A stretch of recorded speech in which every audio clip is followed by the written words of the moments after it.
Hi friends, நம்ம விஜய் மல்லி ஸ்டோரியில் வந்துட்டு செம்மையாக போட்டாங்க அப்படின்னே சொல்லலாம். ஸோ அவங்க கொடுத்ததுக்கு வந்து ரிப்பீட்டடாக அண்ட் ரிப்பீட்டாக கொடுக்க வேண்டாமா? ஸோ அதை தான் கொடுத்துருக்காங்க. சரியான ஆள் வந்து நிஷா தான் இப்போ ரேணுகாக்கு அப்படின்னே தெரிய வந்துச்சு.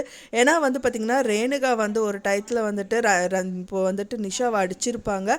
மெயினாக அவங்க வந்து ஃபுட்டை கொண்டு வந்து கொடுத்துட்ருக்கும்போது தான் வந்துட்டு அந்த ஃபுட்டை வந்து தூக்கி வீசுறது மட்டும் இல்லாமல் அவங்க வந்து பார்த்திங்கன்னா தலையிலே தூக்கி எரிஞ்சிருப்பாங்க. ரத்தமும் வந்திருக்கும்.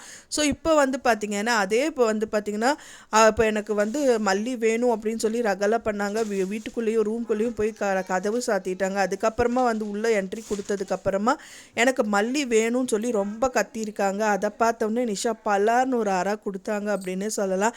நல்லா வேணுங்க இவங்களுக்கு. ஏன்னா மல்லியாக இருந்தால் கண்டிப்பாக அடிச்சிருக்கமாங்க. இது நிஷாவாக இருந்தனால தான் அடிச்சிருக்காங்க.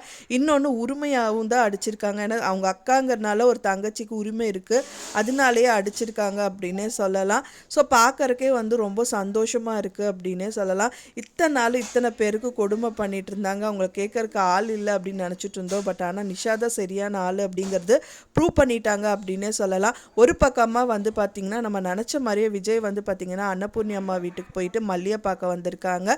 பார்க்கறது மட்டும் இல்லாமல் அவங்க கூட உட்காந்துட்டு டின்னர் சாப்பிட்றாங்க. அதெல்லாம் பார்க்கும்போது ரொம்பவே சந்தோஷமாக இருக்குது.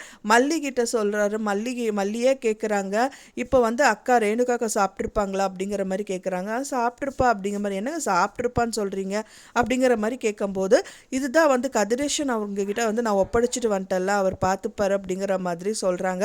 ஸோ இதுலேருந்து தெரிய வருது இப்போ வந்து மல்லியா அண்ட் ரேணுகாவான்னு பார்த்தா இவருக்கு மல்லி தான் முக்கியம் அப்படிங்கிறது வந்து சொல்லாமல் சொல்லிட்டாரு அப்படின்னே சொல்லலாம்.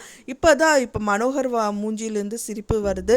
ஸோ எல்லோரும் சந்தோஷமாக இருக்காங்க. இப்படியே இருந்தால் நல்லாயிருக்கும் அப்படின்னு தான் எதிர்பார்க்குறேன். ஃப்ரெண்ட்ஸ், நீங்கள் என்ன நினைக்கிறீங்க அப்படின்னு சொல்லிட்டு உங்களோட கருத்துக்களை மறக்காமல் எனக்கு கமெண்ட்டில் ஷேர் பண்ணுங்கள். நான் சொன்ன இந்த தகவல் உங்களுக்கு பிடிச்சிருந்தால் மறக்காமல் லைக் பண்ணுங்கள், ஷேர் பண்ணுங்கள், கமெண்ட் பண்ணுங்கள், சப்ஸ்கிரைப் பண்ணுங்கள். மேலும் இன்னொரு மல்லி சீரியல் அப்டேட்டோடு நெக்ஸ்ட்டு மீட் பண்ணுறேன். தேங்க்ஸ் ஃபார் வாட்சிங் மை டியர் ஃப்ரெண்ட்ஸ். நெக்ஸ்ட் வீடியோவில் பார்க்கலாம்.